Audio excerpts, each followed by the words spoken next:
Dans la vie, il ne suffit pas d'être un bon travailleur. Il faut aussi avoir un fort caractère. Votre talent peut vous monter à un niveau que votre caractère est incapable de vous garder. Pour les spirituels, je dirais, Dieu peut vous monter à des altitudes où votre caractère, ou votre manque de caractère est incapable de vous préserver et vous faire succomber. On va voir ici quelques éléments très importants qui vont certainement ouvrir l'esprit à plusieurs personnes. Des gens talentueux, des gens forts, des gens extraordinaires qui ont ou auraient accompli des grandes choses, mais malheureusement n'ont pas pu atteindre la hauteur la plus élevée qu'ils auraient pu atteindre à cause d'un faible caractère. L'histoire nous parle d'un jeune homme, celui-ci, Adriano Liete Robeiro, un homme très fort.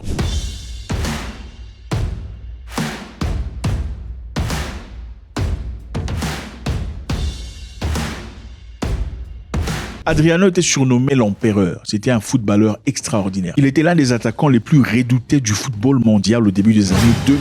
Il était puissant, rapide, fort, doté d'une capacité de frappe phénoménale. Il combinait force physique et technique brésilienne. C'était un excellent joueur. Parte Adriano, carica a sinistra, il tiro, e gol, e gol, e gol, e gol, e gol, e gol, e gol, e gol, e gol, e gol, e gol. Ceci évidemment faisait de lui un cauchemar pour les défenseurs. Son pied gauche, capable de marquer de loin comme de près, était sa signature. À l'Inter Milan, Adriano a brillé comme une star internationale et l'héritier annoncé des grands buteurs brésiliens. Son style de jeu alliait vitesse, puissance et instinct de buteur lui permettait de dominer en Série A et avec la Seleção. Mais malheureusement, derrière le talent se cachait une histoire plus sombre. Après la mort de son père, Adriano a sombré dans la dépression et les excès, ce qui a freiné sa carrière. Malgré des clairs de génie, il n'avait jamais pleinement réalisé les potentiels qui auraient pu le placer parmi les légendes du football. Un jeune homme de capacité incroyable, mais qui malheureusement s'est lancé dans l'alcool comme pas possible. C'était un excellent joueur, il était encore jeune à l'époque. Mais d'après lui, sa justification était qu'après la mort de son père, il avait perdu sa tête. Il s'est lancé très profondément dans l'alcool. Il avait complètement déraillé sa propre destinée. Une personne initiée à de grandes choses, malheureusement s'est retrouvée dans les coins les plus obscurs de la vie, à cause pas seulement d'une dépression, mais d'un alcoolisme frénétique. Le talent peut vous monter à des hauteurs que votre caractère est incapable de vous garder. On peut encore voir une histoire intéressante d'un basketteur au nom de Line Bias. C'était un garçon extraordinaire. Lui-là aurait battu Michael Jordan à plein fouet. He was supposed to be the next Michael Jordan. Line Bias était au point de réaliser son rêve. Fraîchement drafté par le Boston Celtics en juin 86, les Boston Celtics sélectionnent Len Bias, issu de l'université du Vermont. Le voici, Len Bias. Beaucoup de gens pensent qu'il pourrait bien être le meilleur athlète de cette draft. Et maintenant, il va chercher le titre de champion du monde. Il avait signé son premier contrat NBA et entamé une carrière promise au sommet. Je suis en NBA. Après ma sélection, mon rêve est devenu réalité. Reebok, oui, la marque Reebok de chaussures, voyant en lui un futur phénomène, on pensait pouvoir le comparer à Michael Jordan.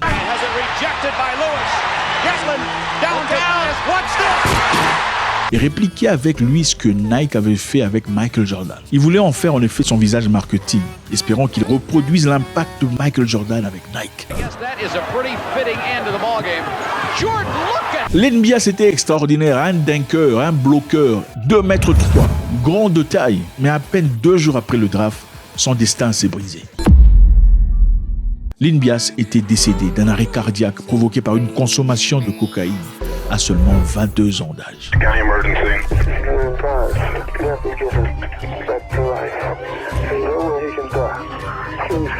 22 ans d'âge, les amis. Incroyable. Sa disparition a choqué le monde du sport, anéanti des espoirs des Celtics et marqué à jamais l'histoire du basketball. Je suis ici depuis 10 ans et je n'ai jamais vu un jour aussi sombre et triste que celui-ci. Ce jeune homme était tellement talentueux qu'on pensait qu'il serait le contre de Michael Jordan. Mais malheureusement, son caractère, l'alcoolisme, la drogue, son incapacité de prendre du recul et de réaliser qu'il vient de signer un très gros contrat qui changerait sa vie et celle de sa famille pour toujours. Il est mort d'une overdose. Mais les gens aujourd'hui, malheureusement, ne peuvent qu'imaginer ce qu'il aurait pu devenir. Oui, c'était un homme un peu plus fort que Michael Jordan. Ceci évidemment une perte totale. Plusieurs personnes étaient élues pour la grande destinée, mais malheureusement étaient incapables de le faire.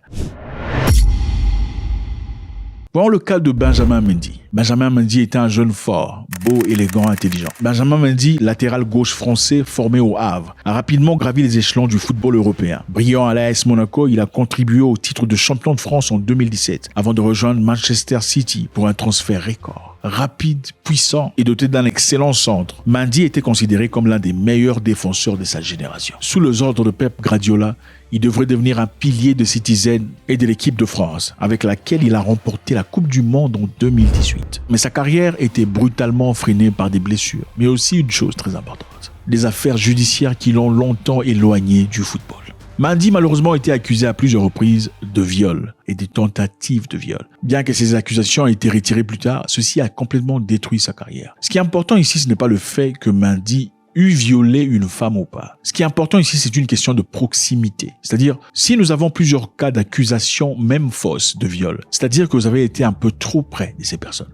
Parce qu'une personne à distance ne peut pas vous accuser de viol, n'est-ce pas? On s'est vu quand le 15 juillet, dans un milieu public, c'est impossible d'être accusé de viol. Pour qu'il y ait accusation de viol, il doit y avoir eu présence, quelque part. Présence, quelque part enfouie où il n'y a personne. Sinon, on ne viole pas en public, n'est-ce pas? C'est-à-dire qu'on a été quelque part avec une femme seule, même si on n'a pas violé. Et dans ce cas, généralement, pour un jeune homme footballeur, ce ne sont pas des situations dans lesquelles tu veux te retrouver. Et s'il n'y a pas eu une seule accusation d'une seule femme, qu'il y en a eu plusieurs, c'est-à-dire que ça a été avec plusieurs femmes qu'on a été dans des endroits seuls, c'était pour quelle raison? Ici, ce n'est pas essentiellement une question de viol, c'est une question de proximité. Les femmes, comme on le dit généralement, la femme peut construire la vie d'une personne. La femme peut aussi complètement détruire et ébranler le destin d'une personne. Mandy, évidemment, nous espérons que son avenir soit un exemple de retournement. Lauryn Hill, pour ceux qui connaissent. Lauryn Hill de Fugees, une très grande femme. Lauryn Hill était l'une des voix les plus marquantes de la musique américaine à l'époque. Révélée avec Fugees dans les années 90.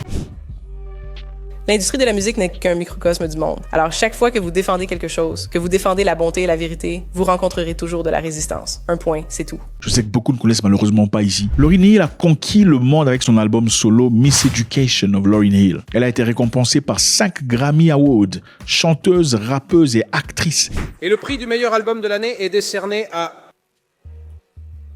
La déséducation de Lauryn Hill. Lauryn Hill. Elle incarnait un talent rare, capable de mêler soul, hip-hop et reggae à la fois, et aussi avec une intensité unique.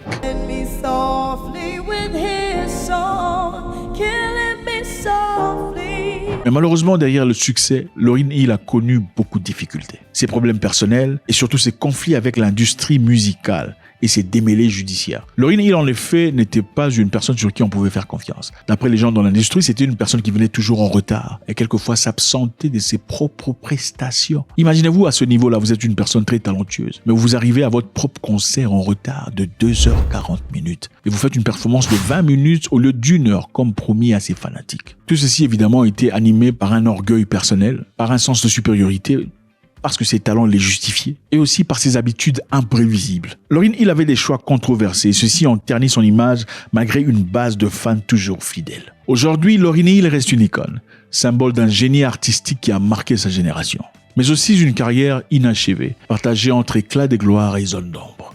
Votre talent peut vous monter à des altitudes que votre caractère est incapable de vous préserver. Si vous ne faites pas attention, vous allez tomber. La gloire et le succès ne sont pas éternels du tout. Il faut les maintenir.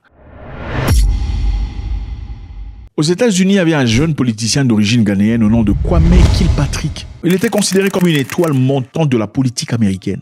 Élu maître de Détroit en 2001 en seulement 31 ans d'âge.